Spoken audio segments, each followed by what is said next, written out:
Workshoppers! Uh-oh, here we go. We coming in a week. Sucks! Here we go. Let's go. Let's go. Woo! Woo! Woo! Let's go! Woo! That means we going into the heart of the workshop. Right in here. My favorite week. Album covers, right? Woo! Oh my God. Album covers are my bread and butter. Okay, and we're going to get into that. But we are coming into the middle of the workshop, the heart of the workshop. It's no mistake that we're here at album covers because it is my favorite, right? And as we are arriving here, we are bringing our mythology with us. We are adding in this the focus of professionalism, right? With this weekly planner, this dry erase board for daily goals. We've got the vision, we've got the monthly plans, we've got it all going on. We are getting into the habits and the routines, right? Those videos are so important. These are things that you don't just do once. Okay, you are constantly reworking plans. You are constantly thinking about how to streamline your life to only include the things that truly make you happy, that truly make you inspired, that engage you with the magical part of life, right? That give you that insight, strengthening your insight into this mystical realm of being a visual artist. We are wizards here in this magical world. We are conjuring illusions. We are working our magic. We are working our spells to entrance, to capture the imagination and inspire, right? This is the greatest superpower of human beings, right? Imagination and inspiration. This is how it works. We are here doing the Lord's work. Can I get an amen? Hallelujah. Let's go. Woo! All right, let's get a little water in the mix. Let's water it down. Woo! We're coming in hot today. Woo! Here we go. I'm so excited for this week. Talk to everybody today, right? This is going to be great. So the assignment for this week, putting all our focus, all our attention into an album cover, and you are going to choose an album that is super important to you, right? Something that you're really vibing on, something that maybe was a catalyst to some kind of evolution in your life, a watershed moment, right? Music is like that for so many of us. Hip hop music for me was where I first heard my music, right? I was like, what is this? What? Like, that just changed things for me. It spoke to me in a different way. It spoke to my creativity. It spoke to my individualism. And it unlocked things in me. It started telling me things about the universe that made sense when things didn't make sense to me, right? It was so crucial. So to me, hip hop album covers are the through line in my career. I started working with my homies in high school doing album covers. My homie Tyler Price, I'm actually working this poster that I'm doing that I've been working on is actually for him. So I did my first illustrations for this dude, right? You can check in on where it's at. It's coming together. It's starting to get there. It's looking gnarly, right? So this dude, Tyler Price, one of my BFFs in high school, still to this day, would do flyers for him, album covers for him and my other homies, right? We'd hang out, freestyling, that was just what we loved to do. Trading hip-hop records. We'd go to the store every week and everybody would get an album and we'd get a pack of blank tapes and we'd all tape each other's albums, so we were all getting tons of albums every week. That was really a huge creative time during high school for me. And it was when I was starting to get into drawing more seriously, right? So to me, it started there. It was really the first thing that I started to apply, really started to do actual jobs for. Like, this is a finished piece, not just, drawing in my sketchbook and stuff or doing something for art class, right? Doing flyers for my homie Tyler was the first. So the assignment, you're going to pick a juicy album and you're going to do your own cover. You're going to forget about whatever artwork is already existing. You're going to put on the music, you know, and you're going to go, you're going to let those visuals come to you. There's so much juicy information in an album to pull from. And it's so pure because it's art inspiring art, right? And then the you know, before they even hear the record, well, in the old days, now everybody hears it digitally, but you know, you'd go into the store and you'd see the album cover art first. It's so iconic. Look at the history of album cover artwork, right? Especially that 12-inch vinyl size, right? It is so iconic. It's a great place where artwork helps tell the story of the product, right? And still to this day, there's still some amazing album covers out there. You don't see a lot of illustrated packaging for other stuff, and certainly not the way that people let you go wild on album covers. Album covers are almost a personal piece, right? And like I said, to me, everything is a personal piece, but there's a difference between when you're looking at, as last week we were looking at the editorial stuff, right? That was you know, a big part of the getting my career going.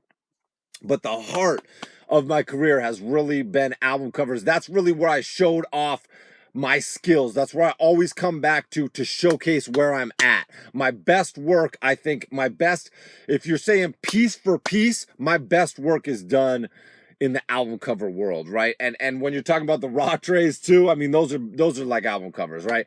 I mean, those are just epic saga type drawings, storytelling in there. You know, I think that, you know, you can think of an album cover as a CD. You know, I mean, nowadays everybody's thinking of it as a postage stamp on a device, unfortunately.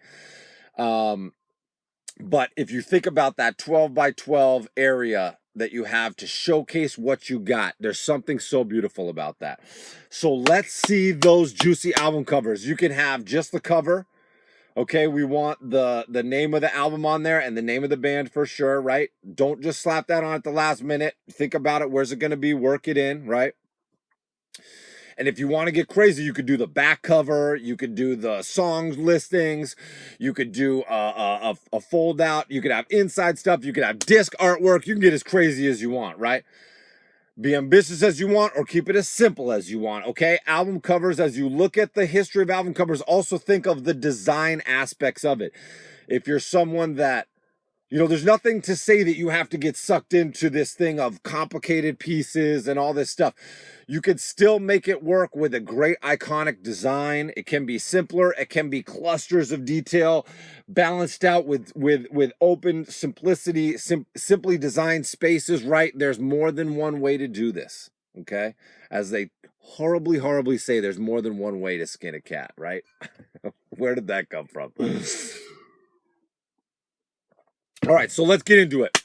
Boom, album covers. I should buy all my album covers. I don't have most of them, and I don't even have all the original artwork because this is something that I've sold a lot of originals in. But as we go through this, think about this. You know, if I only worked some people stick to one genre. If I only worked as an editorial illustrator and I did most of my work there, I would not be able to do the things that I do on album covers. And as you will see as we go through this stuff, and as you've seen so far, I've already showed you some of it. I should pull up some of the, I should still pull up some of these other ones. I'll still pull this AOL one back into the mix. But, you know, to me, there is a freedom that comes with it. And there is, you know, just like with the music itself, it's really a platform to showcase where you're at, right? So here's a very early one. You can see this. I started working for Josh Martinez. I did a bunch of covers for him. I only have this one, I think, right now. I think this is my first album cover that went on a record. So this is pretty fun. These two pigs going in, voting for rich man, richest man, richer man, whatever. And they're going into the voting booths, right? And then, oh, this is very timely for today's age, right? Boom, it's a trap. They're being turned into chicharrones. They're being turned into pigskins. We've got, and look, this is a good example actually of really, this isn't so much, to me, I mean, not to say this is an illustration, but this is almost much more design, right? These are shapes, these are colors that are really doing the work here. And it's very simple, right? Very, very simple, especially compared to where I'm at now. And then the back here, boom, really a lot of design going on. I really started out in a much more design heavy form of illustration, but still very iconic, very fun. We got the chicharron truck here that became a little symbol that went through the different illustrations.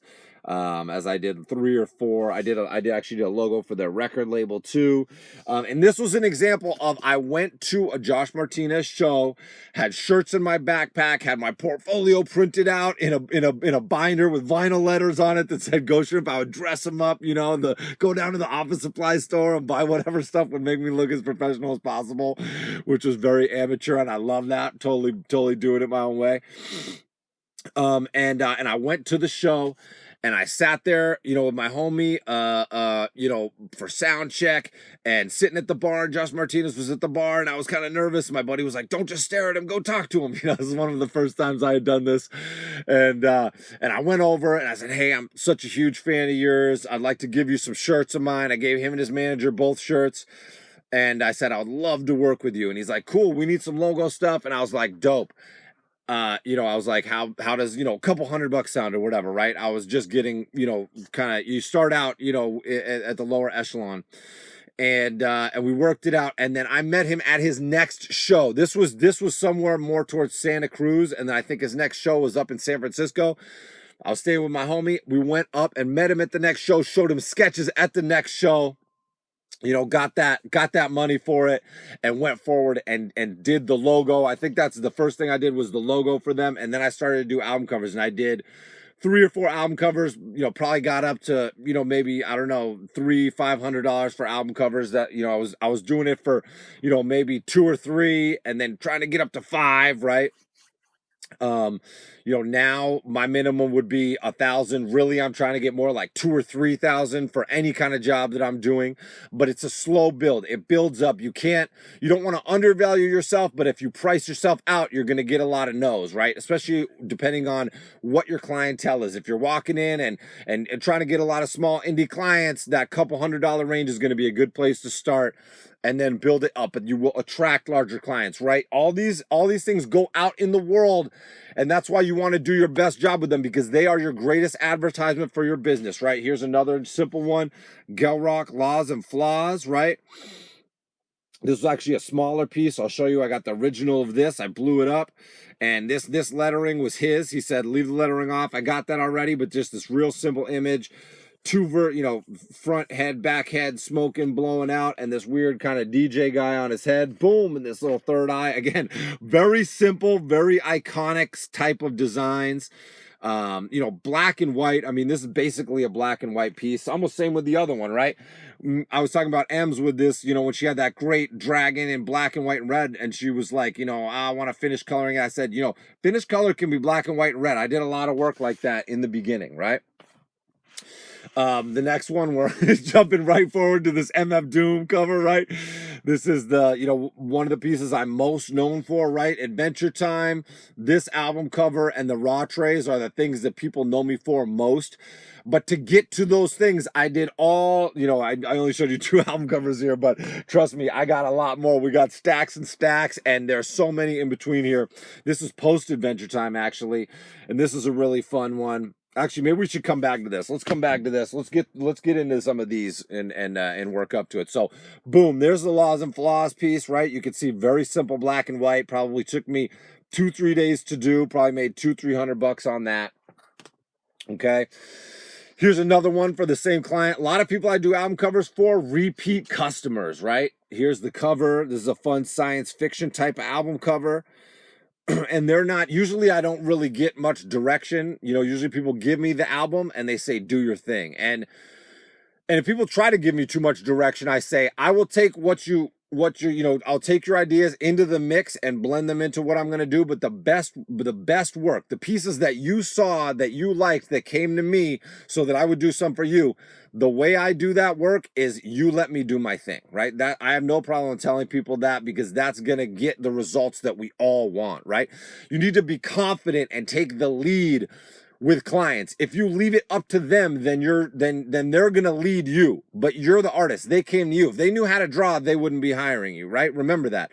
They are coming to you. They are your client, right? You're not their client. They are your client. They are coming to you for a special service. You don't hire the plumber and tell the plumber how to do it, right? You say, here's the job, do your thing, right? Boom. Here we go. These guys have landed. We got this is a little, almost a little comic going here. We got some fun play with scale here too, right? I'm breaking into the panels and kind of creating a little, even though they're different panels, it almost creates scale between these two different panels. So these guys land, they come over to this crashed other spaceship, and they're looking at what happened, and they're seeing that it is in fact another version of themselves that previous landed here. And mushrooms are growing out of their face masks, and they are collecting them in these jars, and then they are spooked out, and they're like, let's get the hell out of here, right? Little fun, little Twilight Zone science fiction story to go along with this science fiction themed hip-hop album, and the clients are always blown away, right? Whenever someone lets me do my thing and I, go crazy on it, because I am always have the highest expectations of myself, I give them the work. They are never unsatisfied, right?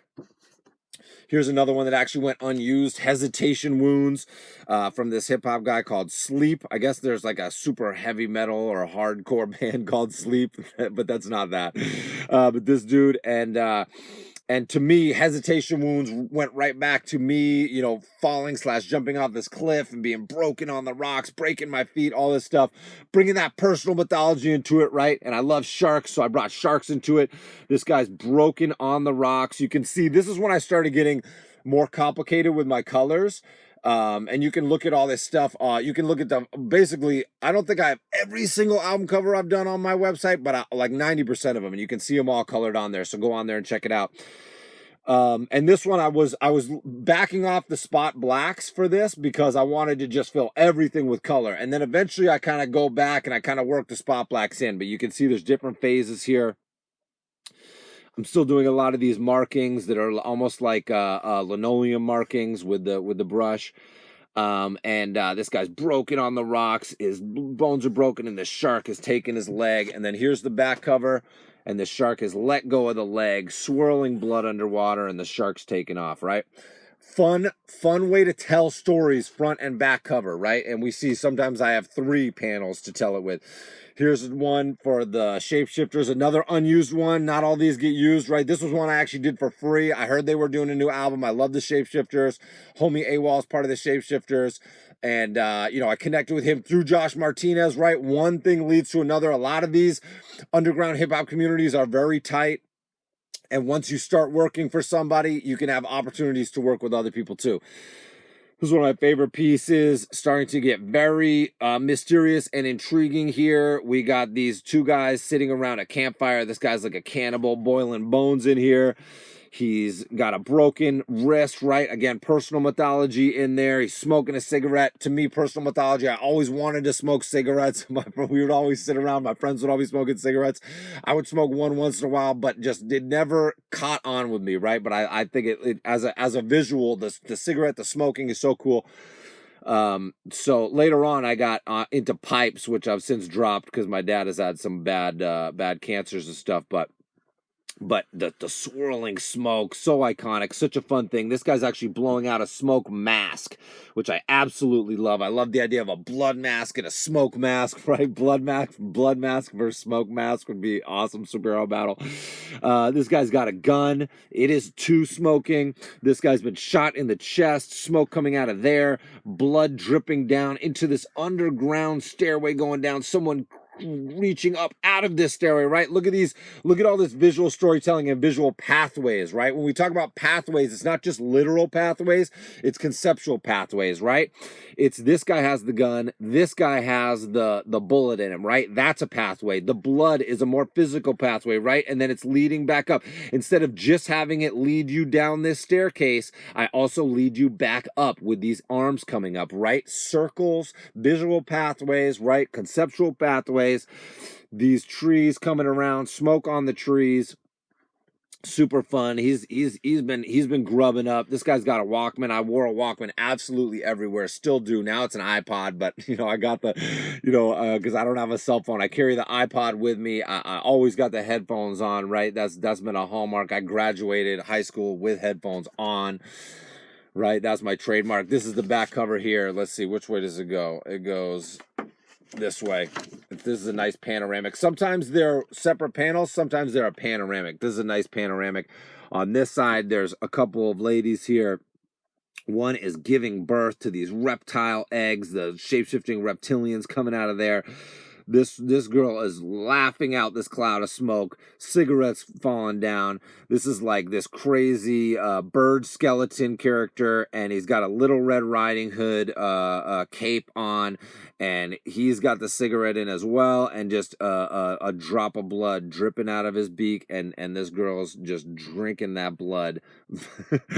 Glasses off here. I mean, just all kinds of, this is just a straight up Grimm's fairy tales type of action, right? Minus and DJ Hoppa. A lot of these are just West Coast cats. One of the real reasons I was excited to go to New York was for hip hop culture. I went to school in Brooklyn at Pratt. It was, just going to shows. And then, going out to LA, one of the things that I was so excited about was just the hip hop culture there. And I did a lot of album covers while I was out there for the folks out there. That was full blown. When I was in New York, I was going to school, so I wasn't trying to hustle as much, at shows. I hadn't gotten into that yet, but once I got out on my own, that was one of the big things I was doing, was hustling at shows, trying to get album cover jobs. And there's not just album covers, it's merch, it's tour posters, it's t-shirts, right? It's all kinds of stuff. It's stickers, right? I've done so much of all that. So yeah, again, got this character, menstrual blood dripping down on the trees, filling this lake of blood. Sharks, again, blood, sharks, the two things that I was just obsessed with when I was a kid. This boat's in the water. We got this blood dripping on this skeleton man. I love the idea of the guy like shepherding people across the river of Styx, like to get to hell or whatever. Like something about that is always stuck in my head. That's big time like cultural mythology, personal mythology for me, is like the boatman, right? The boatman bringing you from one world to another. I just love that idea. That's a recurring theme for me.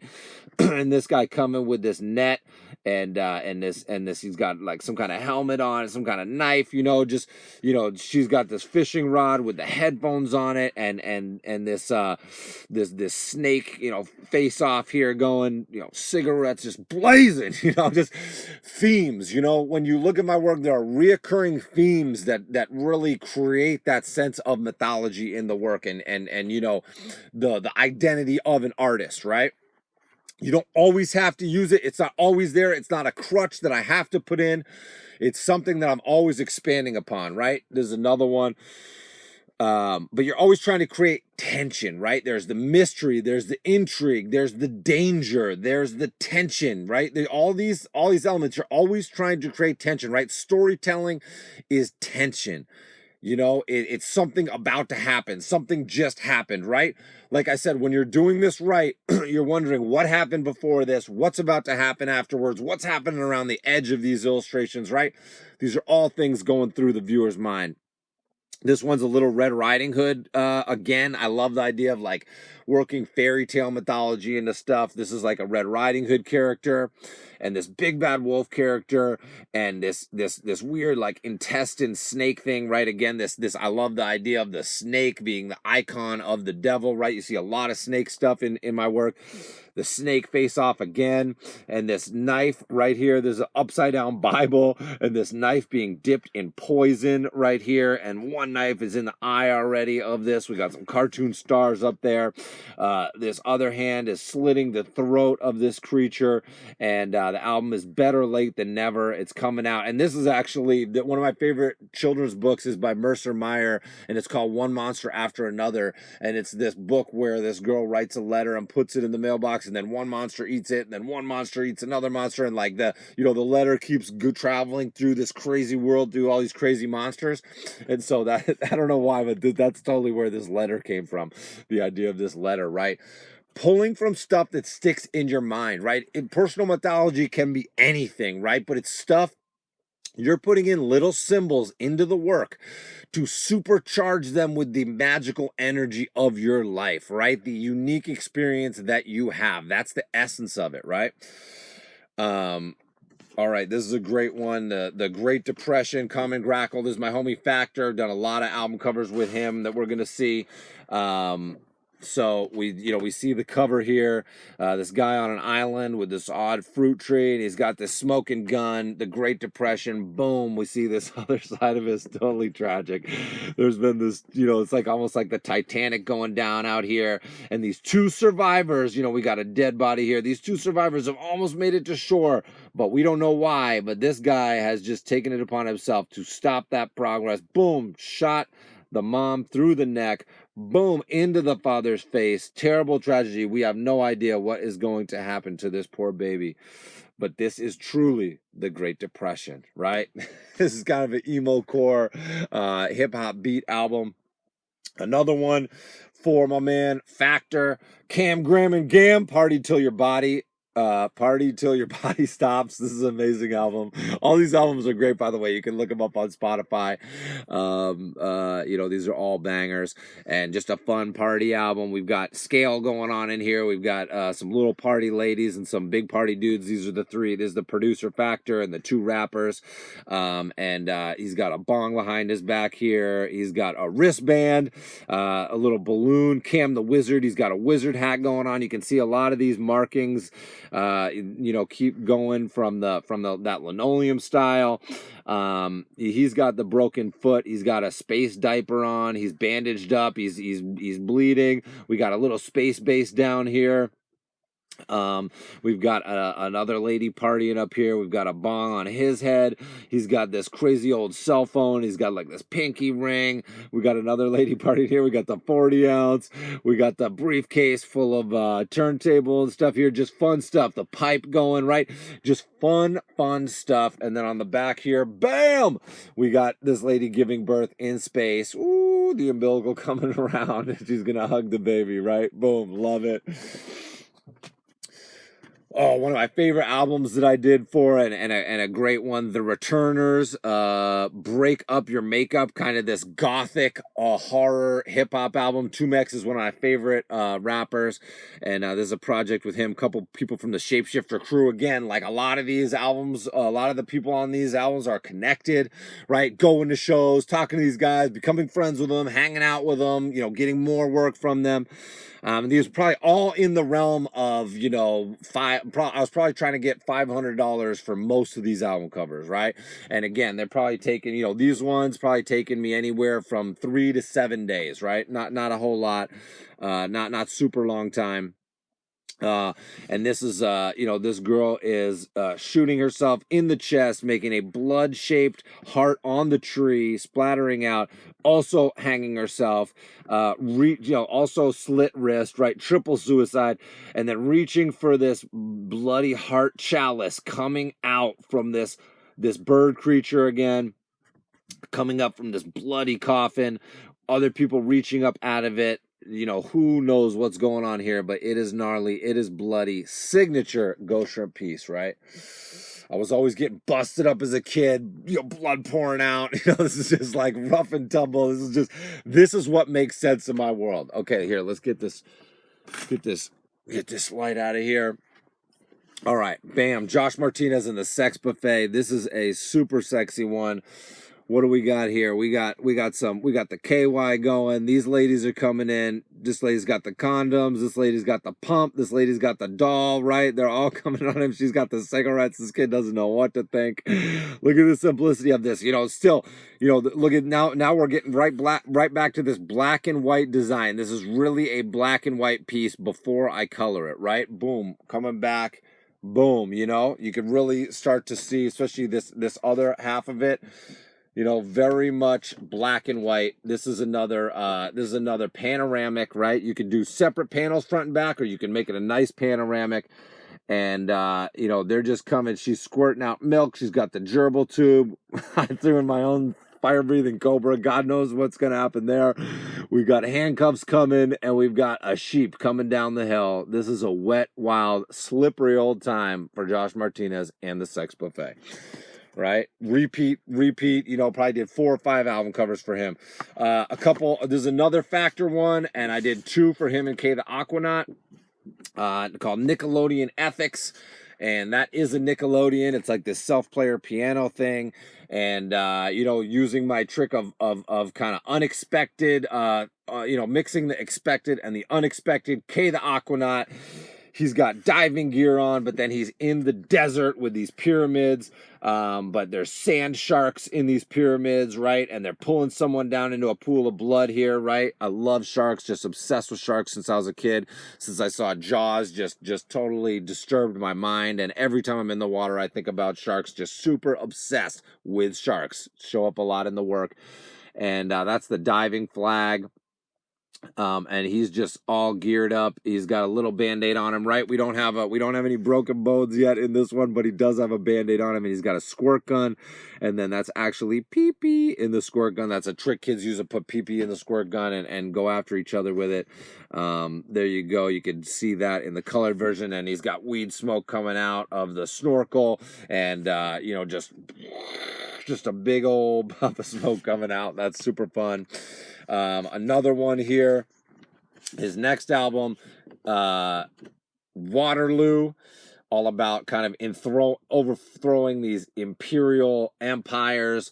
We got these indigenous people, got a chokehold going on this big old Goliath of imperial colonization, and we got him sliced open with this machete, ching ching, just riches just falling out.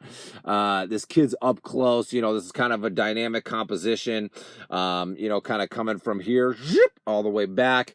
And, we got this leg kicked out here. And these guys, they're kind of just floating in space. They're all smoking, and this kid's just getting he's getting his back, he's getting his neck twisted around, but he's still slicing this guy open. This one sliced the arm open, and this one's choking him out. This guy is not gonna survive. You know what I'm saying? That's a really fun one. I love this one.